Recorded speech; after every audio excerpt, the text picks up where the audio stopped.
Warning! Kinda Murdery contains adult themes, explicit language, and descriptions of violence. It is not suitable for anyone, and we recommend you stop listening now.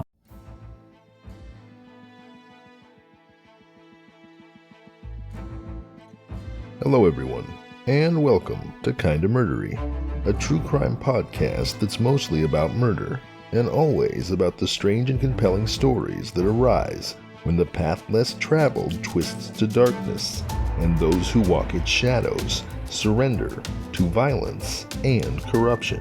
I'm your host, Zevin Odelberg. We have a perilous journey ahead, so thank you for lending me your courage and good company. Welcome to part 2 of the case of the severed feet. Notice I said part 2, so if you haven't heard part 1 yet, go back and listen to it. Then rejoin us. We'll save you a spot.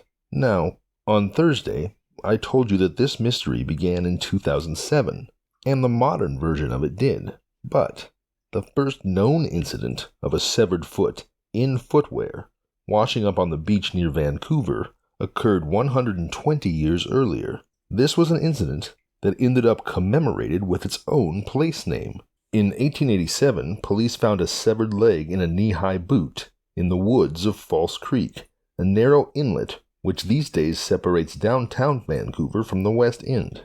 It was surmised that the leg had belonged to a man who had gone missing some days before, and that it was all that remained of him after an encounter with a local cougar. No, I don't mean an attractive older woman, but rather a mountain lion, or puma. The local trees that were there where the boot was found have gone, but the area where the police found the famous footwear with the severed foot over a century ago, that area is now officially known as Leg in Boot Square.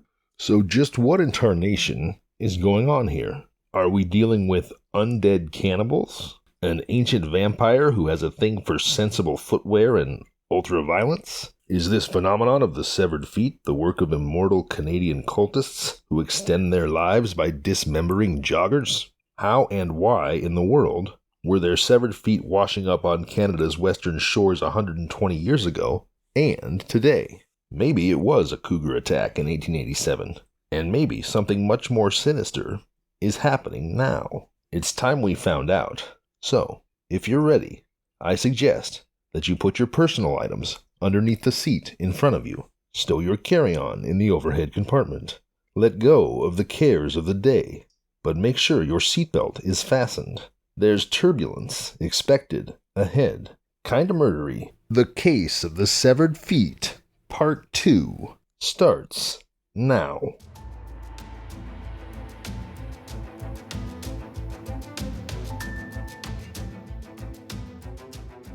Before we really get going, it's important that I give credit where credit is due. Much of this episode is taken from the excellent March 2021 article in National Geographic written by Erica Engelhaupt. There's a source in the show notes if you'd like to read it.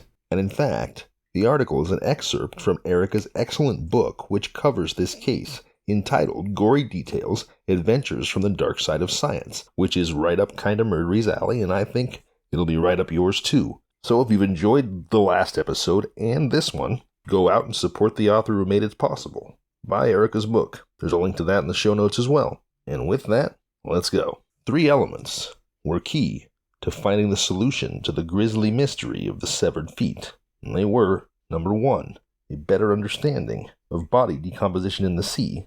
Number 2, an appreciation of changes in the footwear industry. And number 3, DNA research. Let's start with what happens when a dead body ends up in the ocean. Bodies don't just decompose when they sink. They're picked apart by scavenging creatures of the deep.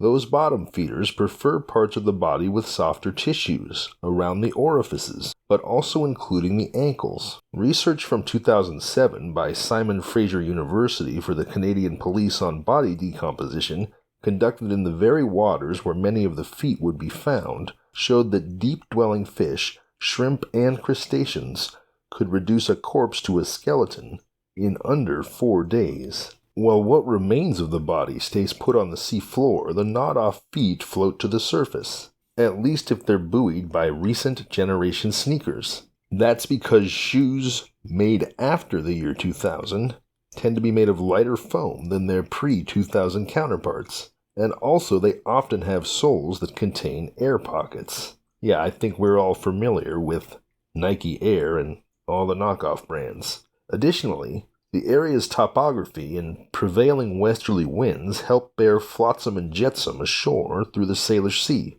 Though the discovery rate slowed down after the beginning of the severed foot mystery, the mystery endured, but scientists were formulating their own theories far less spectacular than those in the media. By the time the matching pair showed up in February of 2016, they were pretty sure.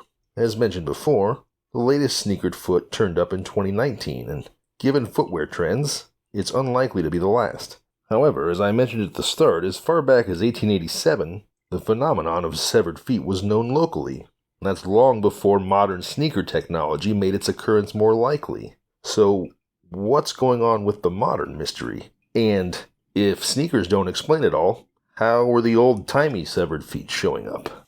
To begin with, we must understand what happens to a dead body once it's in the water. So let's follow the adventures of a seafaring cadaver. Once in the water, a cadaver's first move will be to either float or to sink. This is a surprisingly crucial step as it will help to determine what happens next. A floating object will be carried with the winds and by surface currents and might soon wash ashore. A sinker, on the other hand, might remain in place or be tugged in a different direction by deeper currents. What's more, a floating body exposed to air will decompose differently from one that sinks, with ramifications for the fate of its feet. One might assume that a drowned person will sink because their lungs are full of water, and that a cadaver's air-filled lungs would otherwise act as a flotation device. But the reality is not so simple. Using data collected in 1942, E.R. Donahue of the Armed Forces Institute of Pathology set out to settle the matter in a 1977 article titled, "Human Buoyancy, a Study of 98 Men." The 98 men in question were healthy U.S. Navy men in the 20 to 40 year age group. Each was suspended underwater and weighed, both with his lungs full of air and after expelling as much air as possible. It's no easy task to wait to be weighed underwater with no air in your lungs. But again, these were Navy men. With their lungs fully inflated with air, all the men floated. But once they had emptied their lungs, as would be the case with a dead body, most of the men sank in fresh water. Only 7% floated. In seawater, though, people are more buoyant. 69% of the Navy men would float if they were dead and naked in the ocean, God forbid, Donahue estimated. But it was a close call. Just a little added weight, such as heavy clothing or water in the lungs, would cause a body to sink. In the end, the data suggests, cadavers are overall more likely to sink than to float, and people who drown are the most likely to sink. What's more, once a body sinks, it tends to go straight to the bottom. Sometimes an underwater cadaver will eventually bloat, just like a body on land, causing it to bob to the surface. But that doesn't always happen. In a deep lake or ocean, it may never come back up. Not only does the cold inhibit decay in deep waters, but the greater water pressure there also prevents any gases from expanding and causing bodies to float. Instead, other microbial processes take over and convert a sunken body's tissue to that waxy soap-like substance I mentioned in episode 1 of this story, adipocere. Adipocere can persist for years, even centuries in a low-oxygen environment. And that's exactly what investigators saw on the feet they examined in the Salish Sea. They were covered in adipocere, suggesting that the cadavers sank and remained underwater as they decomposed. That could explain where the remainders of the body were. They sank, and they stayed sunken. But why didn't the feet stay down with the bodies? To understand how the feet set sail sans bodies, we need to understand how a human body might decompose underwater and whether its feet are prone to pop off and float away. Scientists study the process of human cadaver decomposition at several U.S. forensic research sites, but these are all on land. None had ventured to drop a body in the ocean, but the investigation was not dead in the water. In the summer of 2007, forensic scientist Gail Anderson of Simon Fraser University was conducting a study for the Canadian Police Research Centre to understand how quickly a homicide victim would decompose in the ocean. Because ethics rules preclude using a human body, you don't say, she used a dead pig instead. Pigs have often been used in forensic research as a stand-in for a human body. They are roughly comparable in size and quite similar in biology. Of course, I know there are those that feel there are ethics problems with using a pig body as well. Just keep in mind that this is not my investigation, it's purely a story that I'm telling.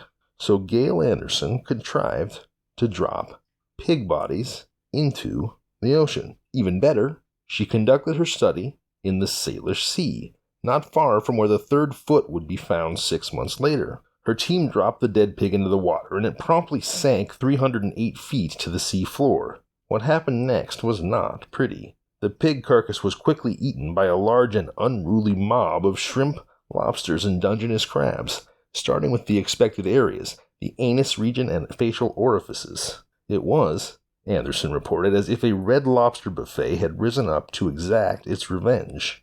Since then, Anderson has dropped more pigs even deeper in the Strait of Georgia, a main channel of the Salish Sea, and found that in some cases scavengers can skeletonize a carcass in less than 4 days. So what about the feet? Well, it turns out that underwater scavengers like crustaceans will work around bones and other tough obstacles, preferring to pick apart softer tissues. And unlike bony ball and socket joints that join our legs to our hips, our ankles are made up mostly of soft stuff, ligaments, and other connective tissue. So it follows that a sunken shoe-wearing cadaver in the Salish Sea is likely to be chewed apart by scavengers and have its feet disarticulated from the rest of the body in short order. Scientific forensic investigators cautioned that they should not be referred to as severed feet because severed means that someone cut them off, and no coroner ever found any cut marks on a bone to suggest that. What's more, feet wearing sneakers made in the last decade would almost certainly float. Not only have gas-filled pockets been made common, as I mentioned previously, yes, we're all familiar with Nike Airs and Reebok pumps and the whatnot. Also, shoes made after the year 2000 began to use foams in the sneaker soles that were noticeably lighter with more air mixed in. In other words, the shoes became a lot more buoyant. So now we have a seafaring foot, sneaker-clad and ready to sail.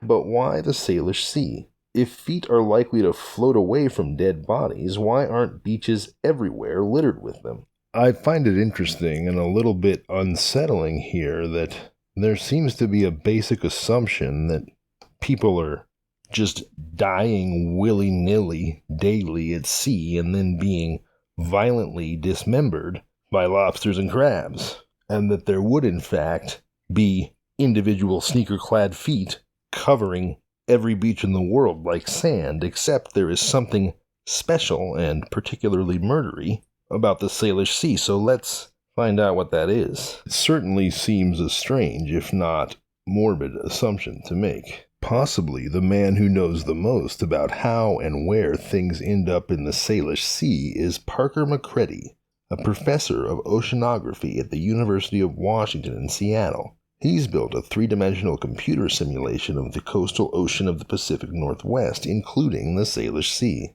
It's all realistic, he says, in the sense that it has realistic tides, winds, rivers, and ocean conditions. The simulation is called Live Ocean. Brightly colored water sloshes around the map according to the day's weather and tides. And through strength in numbers, tiny sea creatures, plankton, help to create big ocean currents. And, teensy as they are, they may have a not-so-small effect on the ocean. While it's believed that wind and tidal currents are the primary causes of the mixing of ocean waters, scientists at Stanford University have discovered that zooplankton can also have this effect. And so plankton movement too is factored into McCready's model. He uses the model to predict where an oil spill would travel over the course of 3 days. The simulation shows black blobs appear near Seattle and Tacoma, simulating the hypothetical oil spill, and immediately start flowing north into Puget Sound, sailing on rainbow-colored swirls that depict moving waters of various salinities. That's salt levels. Soon the blobs break apart into thin streamers and dots, splitting and sloshing in every direction as tides and currents push them around. As it turns out, live ocean reveals an important key to the mystery why so many feet are washing up here in the Salish Sea in particular, and the answer is the Salish Sea has a perfect storm of feet ensnaring properties. The reasons add up. First, it's an unusually large and complex body of inland water which acts as a trap. As McCrady's model shows, once something goes in the water, it might wash ashore in plenty of places, but it's still within the Salish Sea. Second, the prevailing winds are westerlies, so they bring stuff in from the ocean and rather than pushing it out to sea. And finally, there's something McCrady's model doesn't show, but he points it out. You see lots of folks wearing sneakers at the beach in the Pacific Northwest, where many choose to hike among slippery rocks. Taken together, all these factors, plus the cold, deep waters and healthy scavenger population, make the Salish Sea the ideal foot magnet. Now hold on. Earlier I thought perhaps that it was stated that these feet could have come from almost anywhere and almost any time, and that several of them were known not to be Canadian, but here we're now saying that, hey, people around here wear sneakers at the beach all the time, which implies that the unidentified bodies ought to be local. Again, perhaps the authorities mistook an explanation of the natural phenomenon for a solution to possible crimes. But I'm not an expert, so don't listen to me. What I would like to know is who were the owners of the Salish Sea feet? Well, the first place investigators looked was missing person reports. The Coroner's Service has now compared DNA from each foot to a database of more than 500 missing people in British Columbia. Plus, Canada's new National Missing Persons DNA program launched in 2018. Using DNA, the team linked 9 of the feet to 7 missing people. For 2, both feet were found. Most had been missing for a year or more. The longest missing person had disappeared in 1985. His foot found in a hiking boot in 2011. The most recent case, the foot of a young man who disappeared in 2016, was documented to have washed up on an island in Puget Sound in 2019. Alright, so it sounds like it was a lot of Canadians. The Coroner's Service in British Columbia reports that none of the Canadian cases so far have been found to result from homicide. In some cases, it was clear that a person had died by accident or by taking their own life, as in the case of the tragic young woman who jumped from the bridge in her New Balances. Other times, circumstances are hazier. In the case of a young man whose foot was found in Puget Sound in 2019, U.S. police said they couldn't rule out either homicide or suicide, and, for those who vanished without witnesses, it's nearly impossible to glean a cause of death from a foot in a sneaker alone. By the time the excerpt from Erica Inglehop's book was published as an article in National Geographic, 5 of the feet in British Columbia remained unidentified. Inglehop has this to say about why the shores of the Salish Sea have been littered with human feet since 2007. She writes the following: "Some, no doubt, will be disappointed to learn that a serial killer wasn't stalking the rocky shores of the Pacific Northwest. Although the mystery of the floating feet would make a great title, it probably won't become a Netflix original documentary, especially once producers discover that their footage would mostly feature crabs dragging pig entrails across the ocean floor, rather than lingering shots of a serial killer's high school yearbook photo. That's the difference between armchair CSI fans and actual forensic scientists. A scientist wants to know the right answer, even if it's mundane. But if you think about it, it's actually pretty exciting that nature hands us clues to what might otherwise remain cold cases. Even years later, a missing person might be found, his or her death investigated, all because of a peculiar combination of foot physiology, scavenger behavior, and evolving footwear technology. Sometimes, such unexpected clues lead us to places we never thought we'd go, if only we're willing, patient, and brave enough to follow them. And sometimes, they do it wearing sneakers. The slight derision she expresses toward armchair CSI fans, of which I'm one and I'm sure many true crime fans are, other than that, she makes a pretty great point here, that while scientific explanation may be less dramatically exciting, less dramatically satisfying, it is pretty cool that the natural scientific explanation is making us aware of deaths that we wouldn't otherwise know about and offering the opportunity to investigate them. So I hope you're not too disappointed by the solution to the case of the severed feet. And I have something further to add. I actually take issue with the term solution. I do, in fact, object to the general description, which you can find just about anywhere on the internet, that the severed foot mystery has been explained and or solved. All that's actually been explained is why the feet keep showing up on the shores of the Salish Sea. But these are still dead people. There are still 5 feet that have not been identified. And authorities in Inglehop think that feet will continue to arrive. So I say it again, these are still dead people, human beings, and with the exception of the few that tragically took their own lives, we still, for the most part, don't know the identities of the rest of them. And we don't know how or why all of those victims, even the ones who were identified, were killed, or at least died. I, for one, don't buy the theory that they just innocently fell off boats.